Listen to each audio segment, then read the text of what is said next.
Olá, sejam todos muito bem-vindos a um episódio especial gravado aqui no nosso 17º CEBESP. É uma honra estar aqui nesse momento e hoje nós vamos falar de um tema que está no centro das transformações da educação superior e que, mais do que uma tendência, já é uma realidade. A gente está falando da inteligência artificial. Como será que ela está sendo aplicada nas instituições de ensino e, principalmente, com relação aos limites éticos?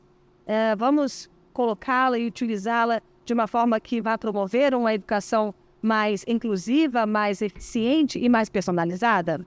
Neste episódio, nós vamos conversar com especialistas que estão à frente dessa revolução e discutir como que a IA está moldando não só o presente, como também o futuro da gestão acadêmica, da sala de aula e também da aprendizagem. Então fica aqui com a gente, porque esse papo promete abrir muitas possibilidades e também reflexões muito importantes. E para falar desse assunto, nós recebemos aqui hoje o professor Celso Mesquier, vice-presidente da ABMS. Obrigado, professor, sempre o parceiro dos nossos podcasts. A Cristina Pastori, ela que é diretora de marketing da PUC Paraná, e também o grande especialista, o professor Ronaldo Mota, ele que é titular da Cátedra em Inteligência Artificial da UFRJ. Sejam todos muito bem-vindos. Cris, muito obrigada pela sua participação. Obrigada, Carol. Obrigada pelo convite. É uma honra estar aqui com pessoas tão incríveis. Espero que eu consiga contribuir. Muito obrigada mesmo. Nós que agradecemos. Professor, Carol, um prazer enorme. Esse é o primeiro podcast gravado diretamente aqui do 17º CEBESP. É uma honra muito grande, ainda mais num tema que eu tenho um interesse especial, que é o tema da inteligência artificial. Uma paixão, né? Uma paixão e uma missão, né? Acho que nós temos que transformar nossa paixão em uma missão de transformação da educação para melhor. Certamente. Professor Ronaldo, também seja muito bem-vindo. Coisa boa, um prazer enorme estar aqui com vocês. Bom, já pegando o gancho dessa missão, de que forma, então, a inteligência artificial pode ser utilizada na gestão acadêmica, nesse processo de ensino-aprendizagem? Eu vou começar com você, professor.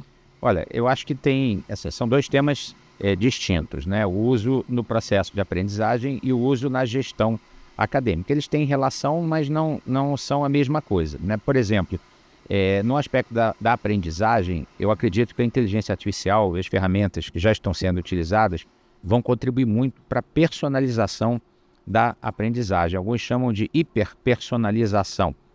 Aqui no CEBESP mesmo, eu dei um exemplo de como hoje, usando o próprio ChatGPT, um educador pode, usando, por exemplo, o histórico de um aluno, a matriz curricular daquele curso e também dados, por exemplo, do resultado daquele curso no ENAD, esse educador pode rapidamente gerar um plano de estudos individualizado para esse aluno, corrigindo deficiências que eventualmente ele tenha, preparando ele melhor para o exame, para o ENAD.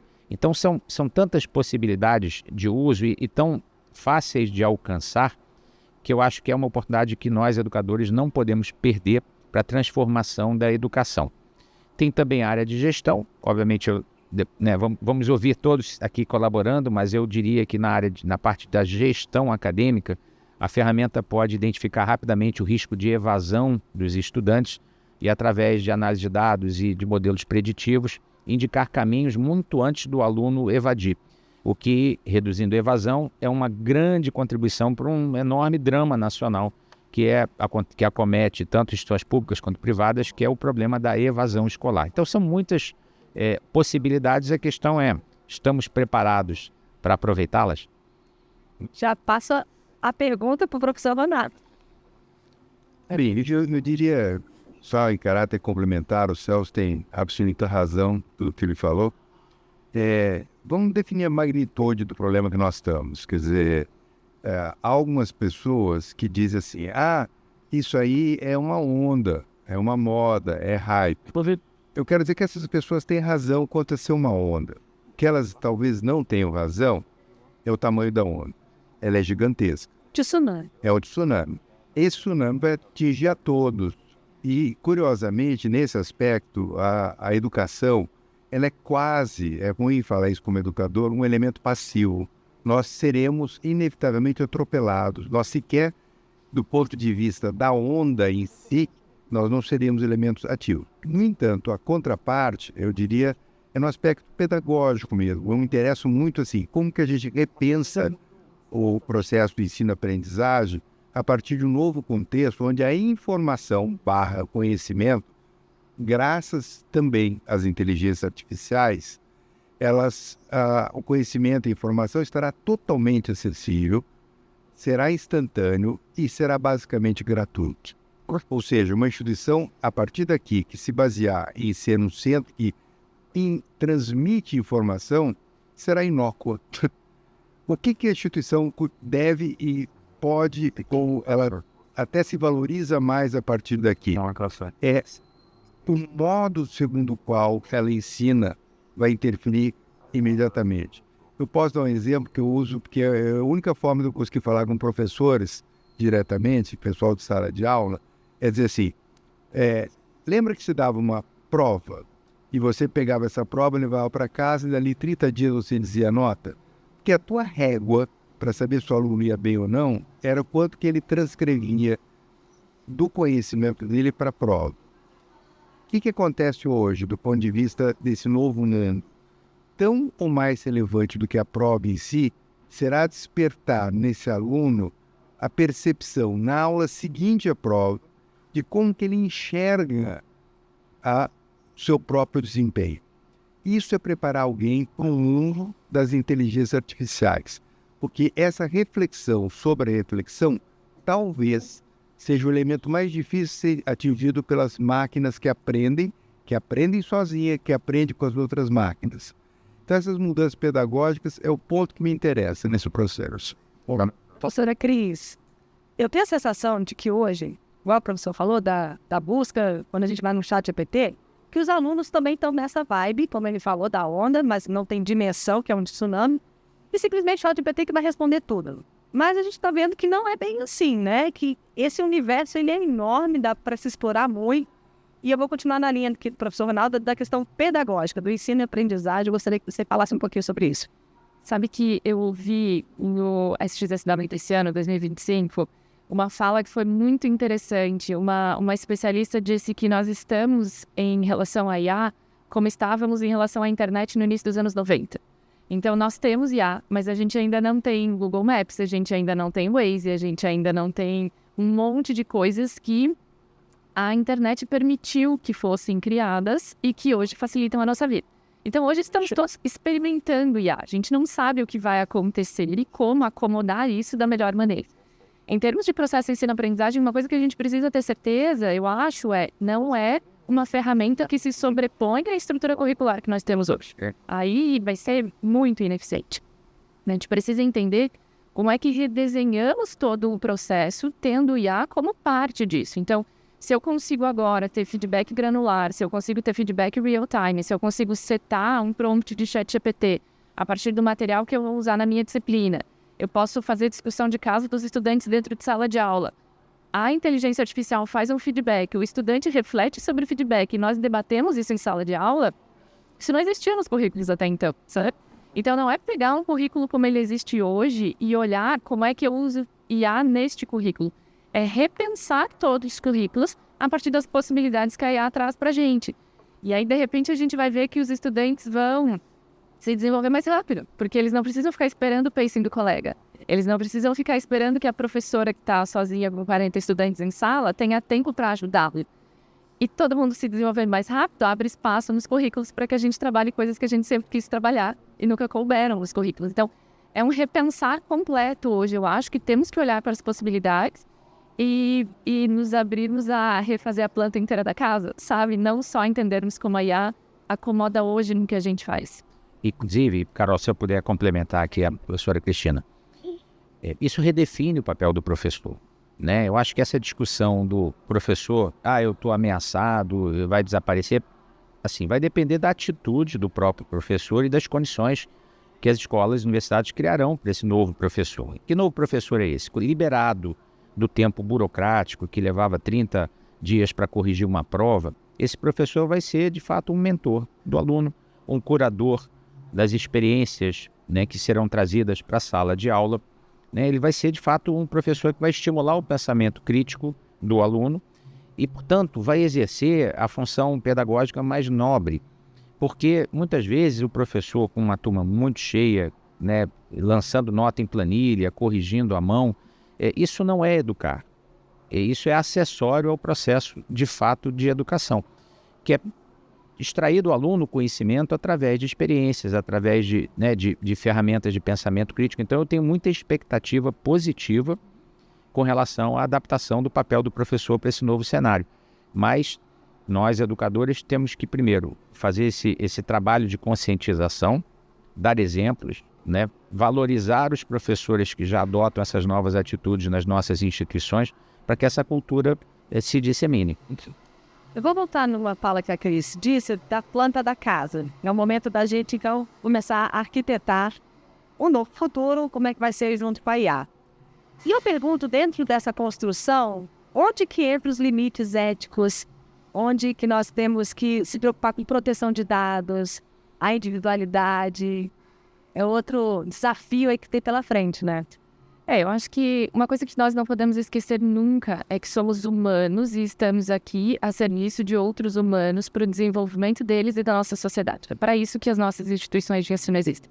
Se a gente coloca isso como uma regra fundamental, é a partir daí que a gente começa a observar o que é ético e como desenvolver isso da melhor maneira.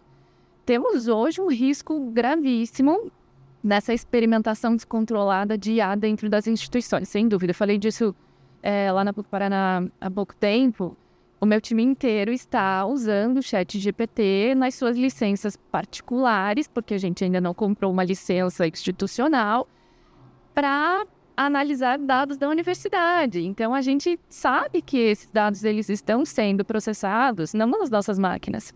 Então, nós estamos. Quando a gente tem agentes trabalhando por nós institucionalmente, aqui eu volto para o aspecto da gestão, como a IA nos ajuda, todos nós encantados em colocar lá copilots e agentes para fazer as atas das nossas reuniões, sem se preocupar onde aqueles dados estão sendo processados. Todos os dados das nossas reuniões, todos os dados das nossas planilhas estão sendo processados em máquinas fora dos nossos servidores. Então, nós estamos sim dando acesso a grandes corporações a dados que até então não dávamos. E aí, o professor Ronaldo sabe falar disso muito melhor que eu, mas estamos sim nos arriscando nesse momento de experimentação e abrindo vulnerabilidades institucionais que não conhecíamos. Mas para saber disso a gente precisa se capacitar. Então acho que toda essa discussão ética, ela vai amadurecer quando entendermos de fato do que estamos falando.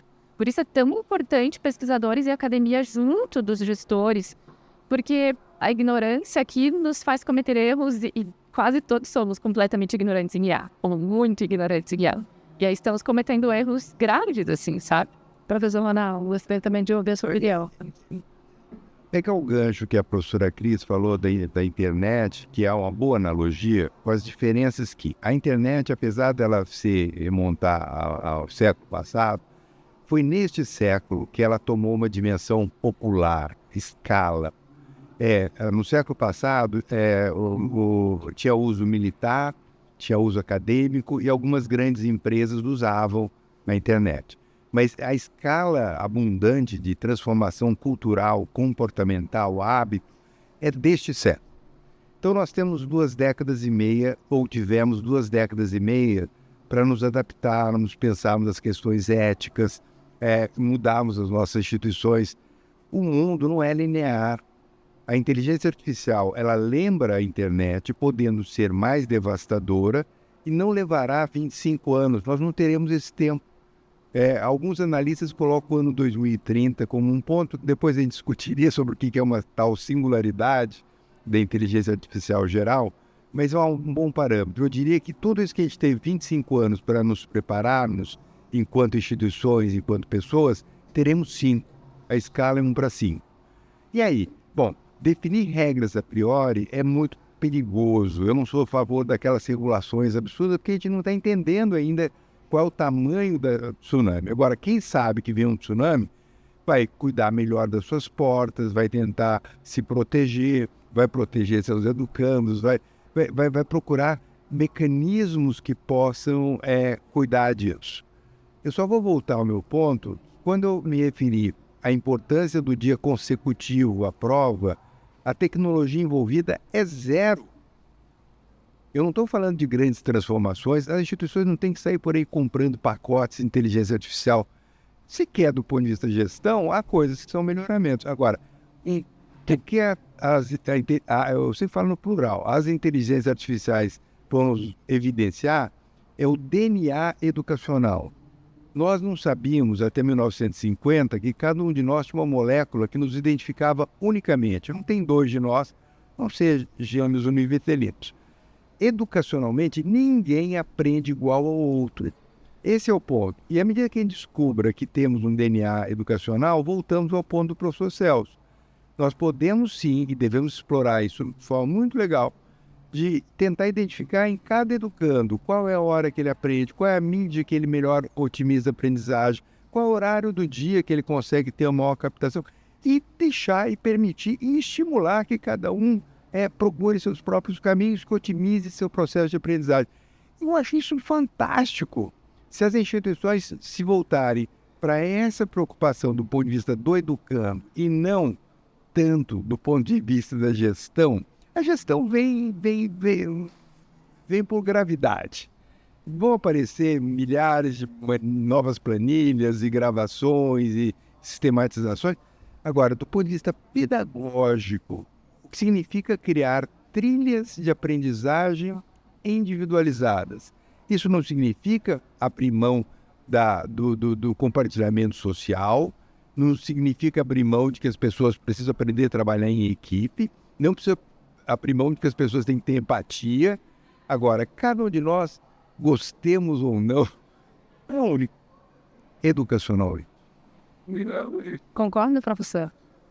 Muito, estou aprendendo aqui, sempre aprendo muito com o Ronaldo, mas ele lembrou um ponto interessante que eu acho que é, digamos assim, uma decisão estratégica que as instituições precisam tomar a partir de agora.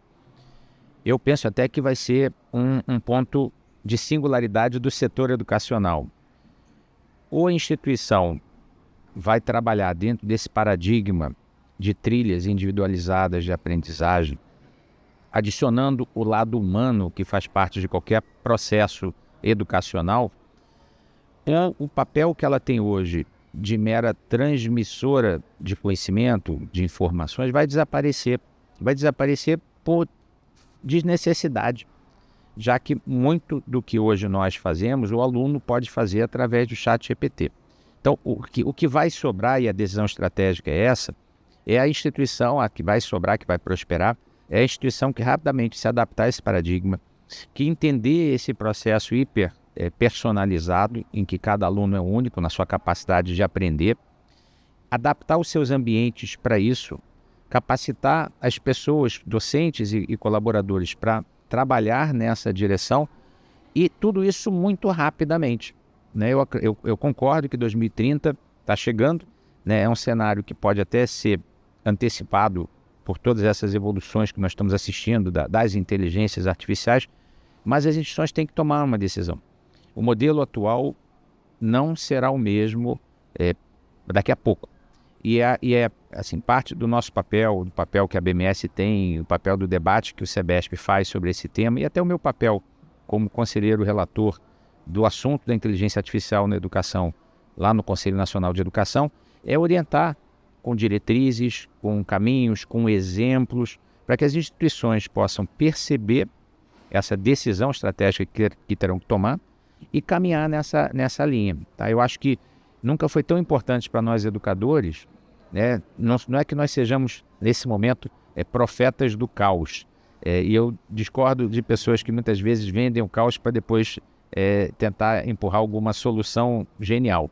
Mas, na verdade, é o que está acontecendo.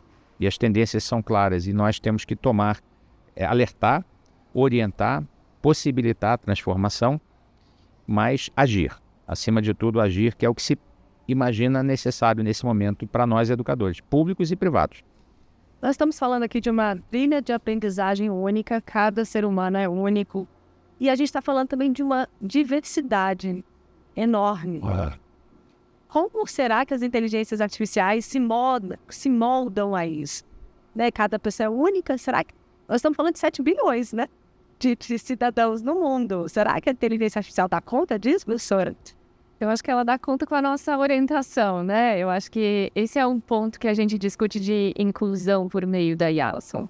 Quando a gente consegue permitir que cada estudante aprenda no seu formato, aprenda no seu ritmo, aprenda no seu tempo, que ele possa avançar se ele quiser avançar, que ele possa pausar se ele quiser pausar, o avanço daquilo.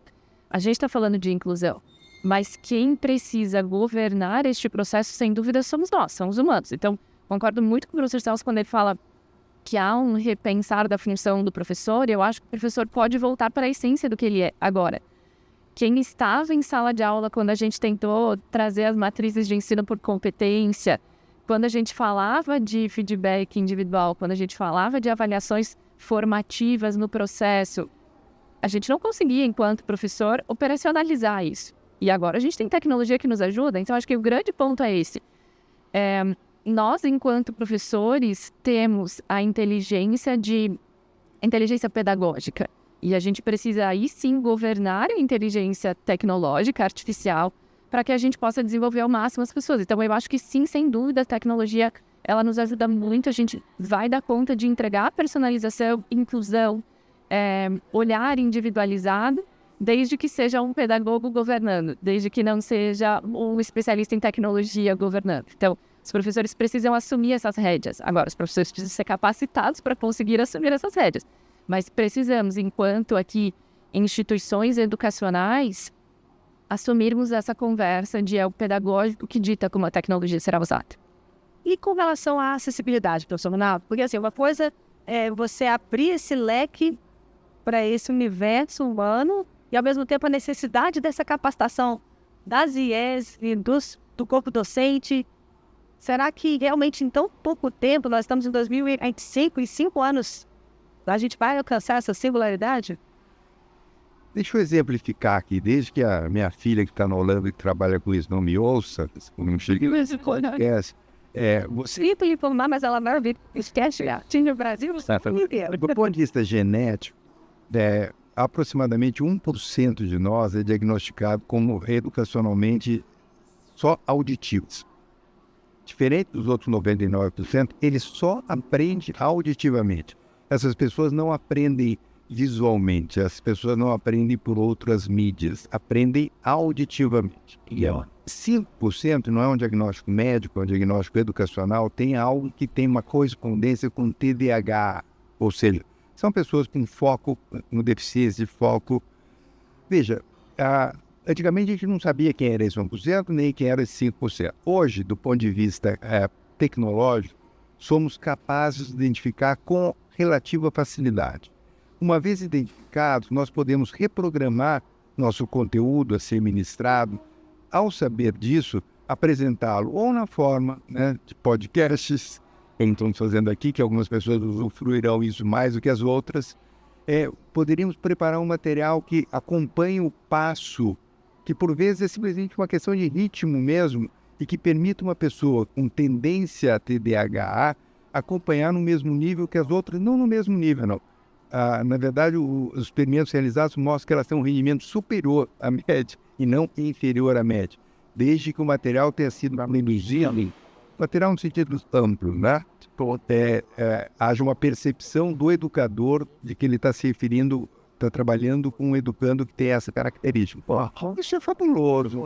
Essa é a parte absolutamente positiva. Tem todos os outros conflitos que não dizem respeito a ele ser estudante nem professor. Diz respeito a ser um cidadão do mundo que vai enfrentar desafios onde você pode, de forma extremamente perversa, explodir essa desigualdade que já existe. Mas esse é um problema associado à educação, mas é um problema transcendente à educação. Bom, a gente está chegando já ao fim do nosso podcast, infelizmente, porque está fluindo tão bem o nosso bate-papo, né? Mas volto a falar aqui um pouquinho, então, sobre a questão dos professores, né? Eles vão continuar sendo os nossos mestres, vão continuar sendo os nossos guias, né?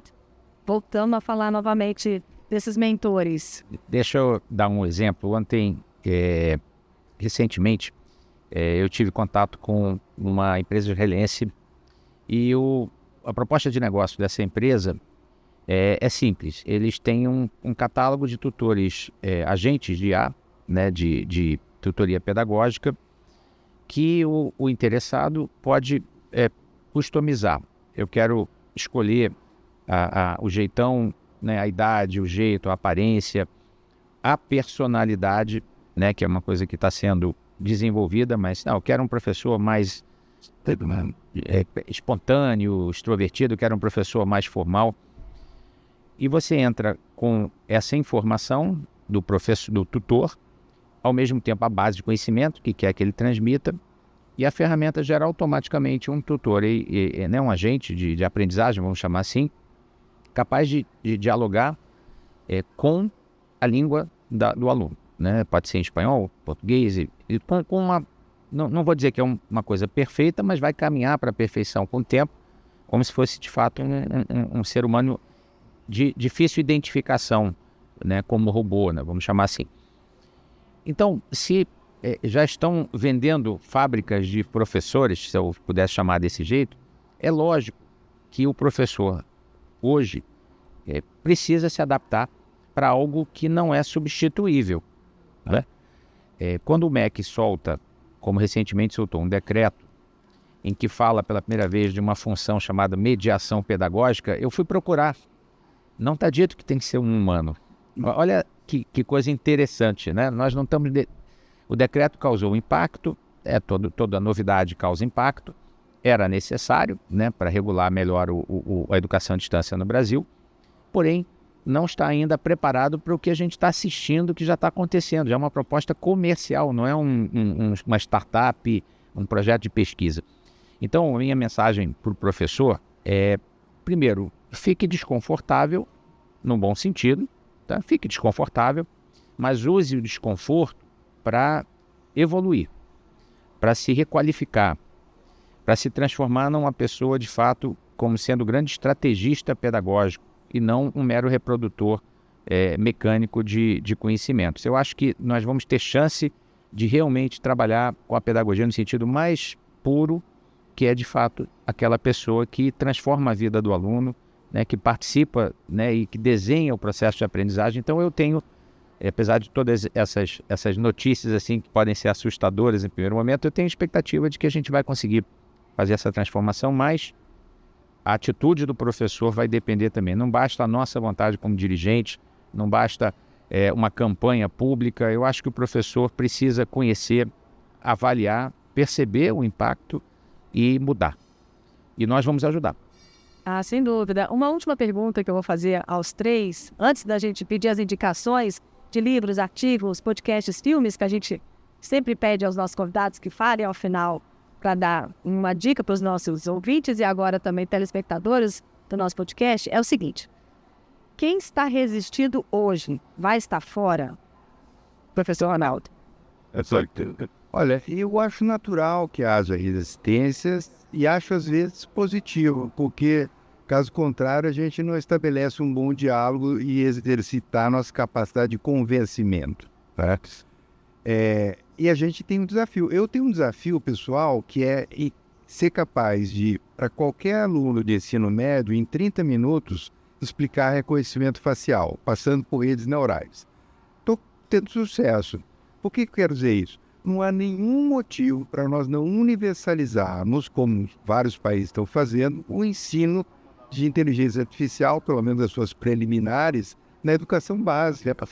Se nós não fizermos isso, nós não estamos mínima... Lembra a história do tsunami? O que é alguém que não sabe que vem o tsunami? É alguém que não estimula o ensino de inteligência artificial na educação básica. A China sabe, a Índia sabe, a Estônia sabe, a Finlândia sabe, o Brasil não sabe. Se o Brasil não sabe, o tsunami vai destruir. E a gente não quer que o tsunami destrua, a gente quer, se for possível, surfar o tsunami. O tsunami tem 2 pontos, negativo e o positivo. Alguns países surfarão no tsunami. Por enquanto, nós, Brasil, infelizmente, estamos sofrendo o impacto de quem não sabe que vem o tsunami. Excelente, professor. Obrigada. Professora Cris. Acho que Darwin nos ensinou, né, que quem sobrevive é quem melhor se adapta.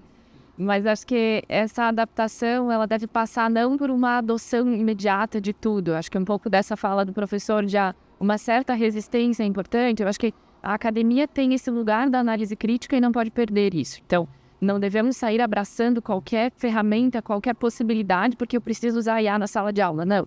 Tem que ter uma análise crítica, mas não dá para ficar congelado no tempo. Então, eu falo brincando sempre, eu tenho um filho de 4 anos de idade. Eu acho pouquíssimo provável que ele tire carteira de motorista. Porque eu acho que daqui a 14 anos ele vai ter um carro autônomo. Então, as coisas mudam e os ciclos mudam e os professores precisam mudar também. Então, nós precisamos. Então, com a nossa capacidade de análise crítica, a gente precisa se abrir. Não sair adotando qualquer coisa, mas não ficar congelado no tempo, sem dúvida. Professor Celso, para a gente finalizar então essa parte. Já é indicação? Não. Não, ainda quero que você me responda sobre a resistência. Não, como eu falei, eu acho que a gente... resistência gera calor, né? Eu acho que nesse momento a força enfrentando a resistência vai gerar o atrito, vai gerar o calor, mas eu acho que a gente tem que transformar esse calor em trabalho na direção correta, entendeu? E eu acho que é parte do processo de transformação essa geração de calor, essa geração de conflito. Como eu falei, eu sou otimista. Eu acho que nós vamos vencer essa resistência, até porque nós não temos alternativa, né? O Brasil veio perdendo todas as oportunidades como nação nas últimas décadas e essa é uma oportunidade de transformação tecnológica que ainda nos dá a chance de reverter séculos de atraso. Mas, obviamente, como o Brasil também tem aquela característica de sempre não perder oportunidades de perder oportunidades, então nós temos que ficar alertas para que, de fato, nós possamos avançar. E eu, assim, de forma muito, muito modesta, mas como relator desse parecer, eu espero dar uma contribuição junto com meus colegas do Conselho, no sentido mesmo de provocar essa transformação, de incentivar essa transformação de escolas e de universidades. O parecer deve sair em breve, volto aqui a esse podcast e convidado para falar um pouco mais a esse respeito, assim que sair, mas eu acho que vai ser um passo na direção correta se tudo caminhar como a gente espera. Já está agendada na nossa próxima gravação sobre esse assunto, professor. Então, para a gente finalizar, a sua indicação, o que você diz para os nossos ouvintes da Interclamuts? Olha, eu tenho falado sobre isso e tenho escrito sobre isso, né? O livro Educação Mais Inteligente, que foi lançado ano passado, fala sobre isso, inclusive sobre o princípio aqui muito bem debatido, que é o princípio número 1 no livro, que é o aluno como indivíduo único na sua capacidade de aprender, e outros princípios mais. Mas eu queria convidar os ouvintes a ler o novo livro, esse que está sendo lançado no SEBESP, chamado Educação em Transformação, que é uma coletânea de 100 artigos nos últimos 2 anos, na minha atuação como presidente da BMS, secretário executivo do Brasil Educação e agora também como conselheiro. Lá estão vários artigos debatendo esse tema da inteligência artificial. Está disponível para download gratuito no site da BMS, então eu convido todos a terem a chance de ler, debater e discutir e quem sabe até trazer ideias para os próximos artigos que eu tenho escrito. Professor Celso, muitíssimo obrigado, como sempre, um cavalheiro, sempre compartilhando todo esse conhecimento aqui conosco. Um agradecimento. Eu que agradeço, Carol. Sempre um prazer aqui estar com você. Professora Cris, tem alguma indicação para os nossos ouvintes? Sabe que eu citei o SXSW e a parte de educação desse ano ela foi tomada por IA. Transbordou IA em todas as palestras, mesmo as que não eram sobre. E elas estão disponíveis no YouTube gratuitamente também. Então eu acho que é um lugar muito bacana para os nossos professores buscarem saber mais sobre as possibilidades. SXSW é um evento e se procurar no Google SXSW 2025, ele tem 3 dias de XW. SXSW. South by Southwest. E são 3 dias só dedicados à educação e este ano foi só quase inteligência artificial. Então tem muita coisa muito legal no YouTube lá para a gente aprender e discutir sobre. O mais importante é isso, a acessibilidade, né? Sim. A gente está falando de... Professor Ronaldo, para a gente finalizar com chave de ouro. Sabe que em uma reunião de especialista em IA pergunta assim, o que um aluno precisa saber para enfrentar a IA? Sabe, um único ponto comum de todos, nós precisamos que o aluno saiba se localizar histórica e geograficamente. Quem não souber se localizar em que momento da história está, em que espaço geográfico se localiza, não estará preparado para as inteligências artificiais.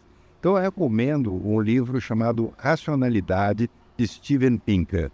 Eu acho que esse livro dá as ferramentas preliminares para cada um tentar entender onde estamos e aonde estamos. quando estamos, em que local estamos.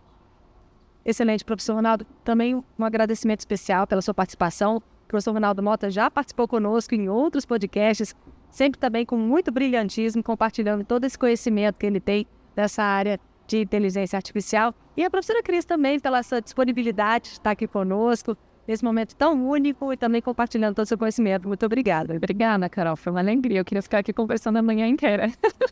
É isso, pessoal. Espero que vocês tenham gostado. A gente vai ter outras gravações de podcasts aqui diretamente do 17º CBESP. Fique conosco. A gente se encontra em outros episódios. Até lá. Tchau, tchau.